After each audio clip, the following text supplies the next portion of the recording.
dala mo, dala ka ng iyong dala. Ano ito? Kuya, kapag nagawa mo itong mahulaan nang hindi natatapos ang iyong 3 minutong oras, meron kang 500 pesos, kunin mo.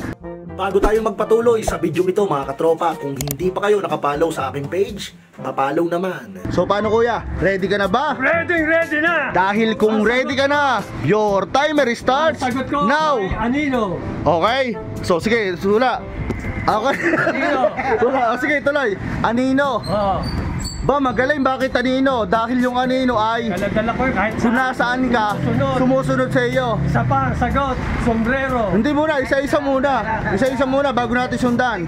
Okay? Bago natin sundan. So mga katropa, ang sagot dito, ang unang sagot dito ni Kuya ay anino. Dahil yung anino, tama nga naman, kahit nasaan ka ay iyong Dala-dala. dala-dala. Sigurado na. Sure na. Sure, yung mga ilang porsyento. 100%. Yan ang gusto ko. Kuya, napakagaling mo. Mali ang anino. Mali. Okay, mali. Sombrero. Sombrero. Oo. Okay, so sombrero.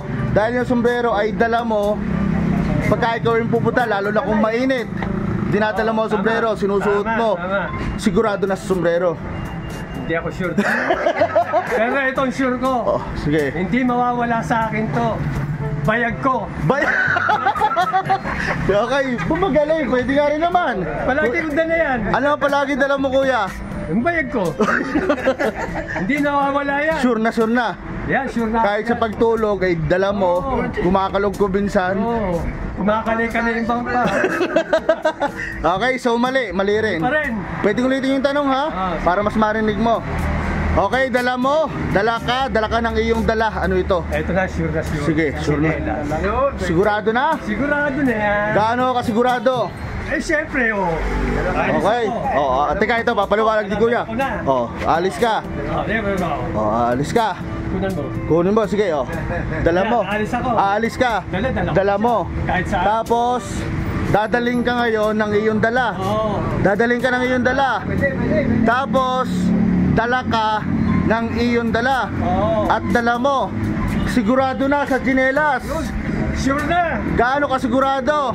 1,000%. Grabe, mga katropa, ulitin natin ha. Yung tanong natin kay kuya, dala mo, dala ka ng iyong dala. Ang sagot ni kuya ay tsinelas. Isigaw mo. Isigaw mo, sagot mo. Tsinelas. Congratulations. Okay. Tatay, napakagaling mo humula. Talaga namang sanay na sanay ka sa mga ganitong logic. Dahil dyan, meron kang 500 pesos. Kunin mo. Kuya, thank you sa pagkasa sa ating 3 minutes challenge. Salamat, Katopa, Motovlog.